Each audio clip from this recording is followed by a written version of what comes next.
Hi guys, தொடர்ந்து 3 நாளாக ஒரு மிகப்பெரிய ரூமர் வந்து போயிட்டுருக்கு.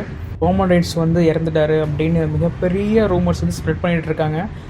ஒரு சில முட்டாள்தனமான ஒரு போஸ்டெல்லாம் போட்டு ஆல்ரெடி வந்து அவங்களோட டேடை இறந்தது அதை வந்து இவர் இறந்த மாதிரி வந்து போர்ட்ரே பண்ணி நிறையா பேர் வந்து பயங்கரமாக ஸ்ப்ரெட் பண்ணிகிட்டு இருக்காங்க. ஸோ அது டோட்டலி ஃபேக் தான். எந்த ஒரு அஃபிஷியல் நியூஸ் இது வரைக்கும் வர கிடையாது. அது மட்டும் இல்லாமல் ரோமன் ரைன்ஸை பார்க்கும்போது அடிக்கடி வந்து போஸ்ட் போட்டு தான் இருக்கிற இன்ஸ்டாவில்.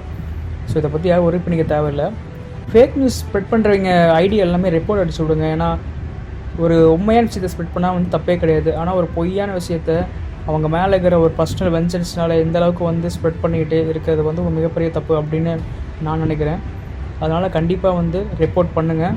நான் சக்ஸஸ்ஃபுல்லாக 4-5 பேர் ரிப்போர்ட் பண்ணிட்டேன். ஸோ அதையும் நீங்கள் எங்கெங்கெல்லாம் பார்க்குறீங்களோ அங்கெல்லாம் வந்து ரிப்போர்ட் பண்ணுங்கள். அது மட்டும் இல்லாமல் சொல்லுங்கள், ஓகேங்களா? ஏன்னா இது வந்து ஒரு சென்சிட்டிவான விஷயம். அதை வந்து யூஸ் பண்ணி நல்லாவே வந்து ரீச் ஆகிடலாம் அப்படின்னு வந்து நிறைய பேர் வந்து இறங்கிட்டாங்க.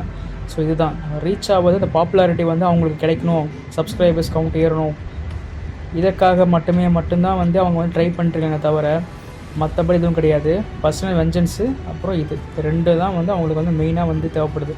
இதை பற்றி சிம்பிளாக சொல்லணும் அப்படின்னா அவனுக்கு எல்லாமே தற்கொலை.